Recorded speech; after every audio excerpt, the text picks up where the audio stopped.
Buenas tardes, profesor. Buenas tardes, compañeros. Nosotros somos el subgrupo 8. A continuación les vamos a hablar sobre las enzimas y el uso en las industrias. Ejemplos en la industria donde se realiza lo que es la hidrólisis enzimática en lácteos. La hidrólisis de la lactosa para elaboración de yogur, la lactosa se va a dividir en dos monosacáridos, como son la galactosa y la glucosa. Estos van a provenir de lactasas intestinales de los mamíferos, así como también de medio ácidos con calentamiento. Con la hidrólisis ya descompuestas en galactosa y glucosa, con esto se va a conseguir que el azúcar sea más dulce y digestible.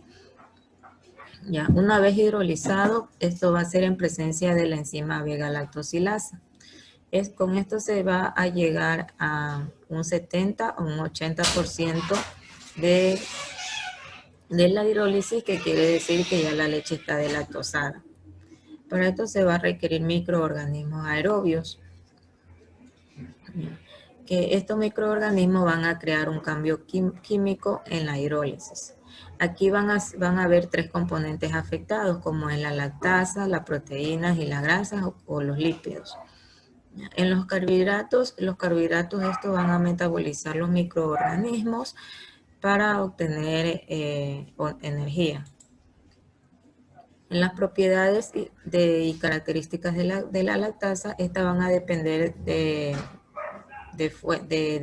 varias fuentes, como es de origen fúngico y de levaduras y bacterias. En lo que corresponde a origen fúngicos, esta va a tener mayor termolabilidad, un pH óptimo de 4.5 hasta 6.5, una temperatura óptima de 35 a 55 grados centígrados. En lo que corresponde a levaduras y bacterias, aquí la lactasa va a ser más termolábil, va a tener un pH cercano al neutro, una temperatura de 37 grados Celsius, centígrados, y el microorganismo va a tener una pérdida de actividad a un pH de 5.3 o a 4.5, y al elevar la temperatura a 55 grados centígrados. Hidrólisis enzimática en relación a la producción de helados, en donde es importante destacar que los disacáridos y los polisacáridos deben ser hidrolizados hasta monosacáridos para poder pasar la pared intestinal y así llegar al torrente sanguíneo y por ende ingresar al interior de las células para su utilización. La hidrólisis de un enlace glucosidito se lleva a cabo mediante la disociación de una molécula de agua del medio, en donde el hidrógeno del agua se une al oxígeno del extremo de una de las moléculas de azúcar y el OH se une al carbono libre de otro residuo de azúcar. Entre algunas de las reacciones que ocurren dentro del proceso tenemos las reacciones enzimáticas y dentro de ellas la hidrólisis de la lactosa, en donde podemos observar su reacción. Y dentro de las ventajas es importante hacer referencia a que este proceso hace que el producto pueda ser consumido por personas intolerantes a la lactosa.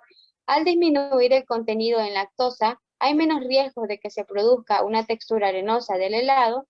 Cuando la lactosa se cristaliza, pues produce cristales mucho menos finos que los de sus productos de la hidrólisis. Y por ende disminuye el punto de congelación de la mezcla, lo que da un paladar mucho más blando y una textura mucho más cremosa del helado. Los monosacáridos producidos son más dulces que la lactosa, por lo que se consigue un dulzor superior en el helado. El queso es el resultado de la concentración selectiva de la leche.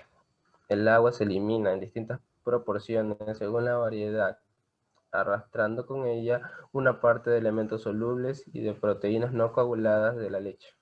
Siguiente diapositiva. En lo que corresponde a las etapas básicas de la elaboración del queso, tenemos tres puntos principales. El primero consiste en la fabricación del queso y es la parte que se conoce como coagulación de la leche, cuajado. La segunda etapa consiste en la deshidratación más o menos intensa de este coágulo para obtener una pasta de consistencia variable. Esto se lo conoce también como el desuerado o sinérices. Y la tercera etapa y última es la etapa en que la mayoría de quesos recibe. Se la conoce como etapa de maduración y esta es la acción de los microorganismos y enzimas que producen en el queso o en en este mismo producen las modificaciones que dan lugar a las variedades de queso. Siguiente diapositiva. Ahora continuando con lo que es la descripción del proceso, tenemos lo que es la coagulación enzimática. La coagulación enzimática consiste en añadir a la leche una enzima que tiene la propiedad de coagular el complejo caseína.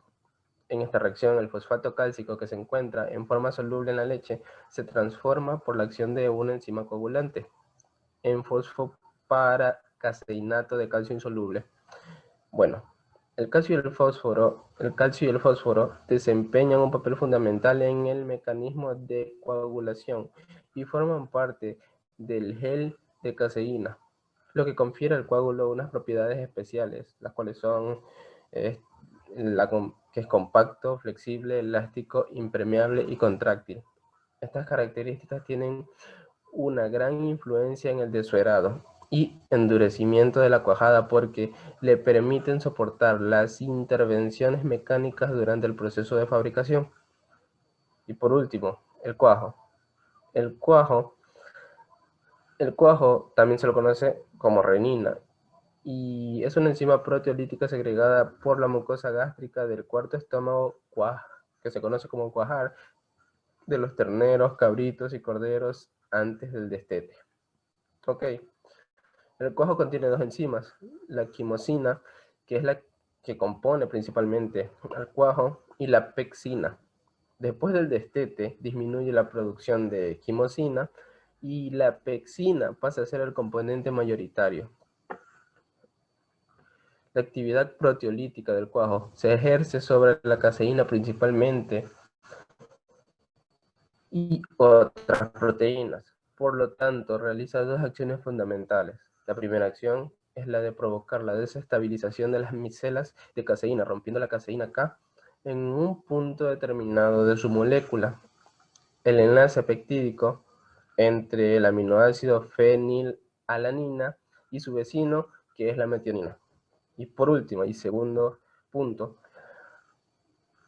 el cuajo se ve hidrolizado. Él hidroliza los enlaces siguiendo un orden específico que es característico de la enzima empleada. Esta acción secundaria sobre las proteínas comienza lentamente después de la coagulación y continúa durante la maduración del queso. Esta acción, junto con la de las proteasas nativas de la leche, las proteasas de la flor original y las del fermento, contribuyen al desarrollo de algunas de las características de textura y sabor del queso. Gracias.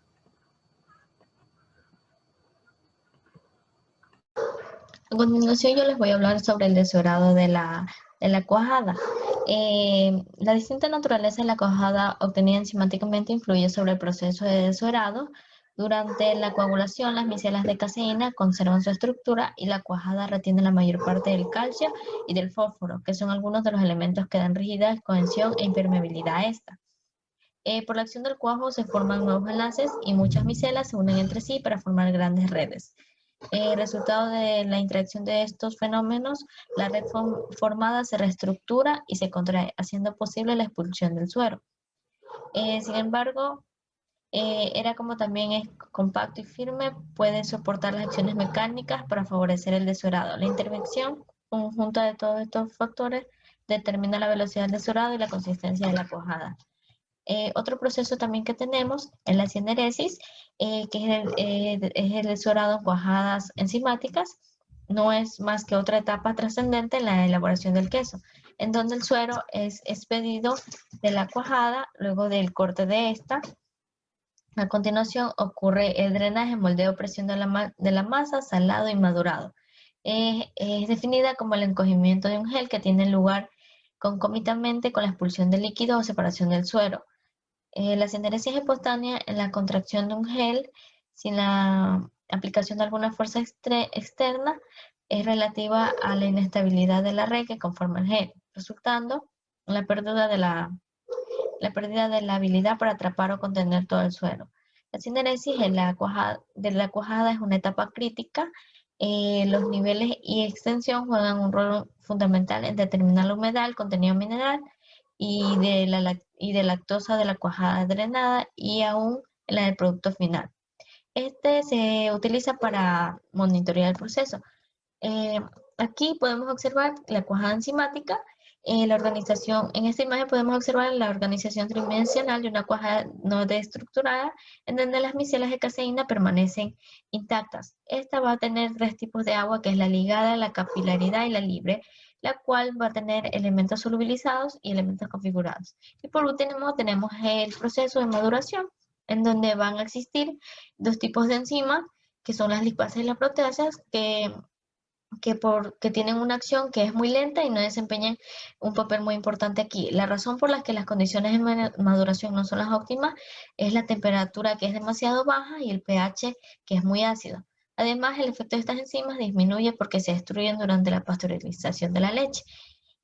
Las lipases y las proteasas son las enzimas naturales más importantes para esta maduración. La lipasa, que es muy poco termorresistente y libera ácidos grasos de cadenas cortas, actúa al final de la maduración de algunos quesos fabricados en leche cruda. Y por otra parte tenemos las proteasas, que se encuentran en muy poca cantidad y pueden tener una acción muy restringida en algunas variedades de queso. Las enzimas que contienen el cuajo añadido a la leche para la obtención de la cuajada tienen una acción proteolítica además de la coagulante. Son endopeptidasas, las cuales cortan cadenas en el centro y no en los extremos de las moléculas proteicas, liberando péptidos y aminoácidos. Proceso de elaboración de mantequilla. Primero tenemos la recepción de la materia prima, en la cual se recibe la crema de leche previamente realizado el respectivo control de calidad, como la acidez, grasa, humedad y pH. La pasteurización. Seguidamente se realiza la pasteurización de la crema de leche a 75 grados centígrados por 30 segundos, con el objetivo de eliminar los gérmenes presentes en la leche. El enfriamiento. Luego se procede a enfriar la crema de leche a una temperatura de 35 grados centígrados, en la cual actúan fermentos, y se realiza la primera prueba de acidez. Inoculación. Se añade 0.09701 gramos de cada cultivo láctico para los 9 litros de crema de leche que se utiliza en cada repetición. Los microorganismos usados para esta elaboración de mantequilla fueron Chelsea M100 y Lactina Lactobacter. La inoculación se debe realizar antes de la etapa de maduración. La incubación se realiza por 30 minutos, lo que establece la ficha técnica de los cultivos lácticos, y se procede a realizar la segunda prueba de acidez, en la cual se deja actuar en la crema de leche antes de la maduración. La maduración es el proceso en el cual se madura la crema de leche de 3 a 5 o 7 días. El objetivo de la maduración es acidificar la crema, proporcionar aroma y sabor y cristalizar materia grasa de forma simultánea. En depósitos aislados de acero inoxidable, la crema durante la maduración se deja en refrigeración, manteniéndose hasta realizar el análisis sensorial. Luego se procede con el batido, que es la operación del batido invierte de emulsión, y se provoca la separación del suero, formando gránulos de mantequilla. El lavado, del cual se hizo 2 para eliminar el suero de la mantequilla, el lavado se realizó con agua helada. El empacado se envasó en tarrinas de producto terminado, de ahí la refrigeración, en la cual se mantiene refrigerando la mantequilla por 30 días para poder realizar análisis físico-químicos y organolécticos. Gracias por su atención, y aquí unas preguntas para reforzar.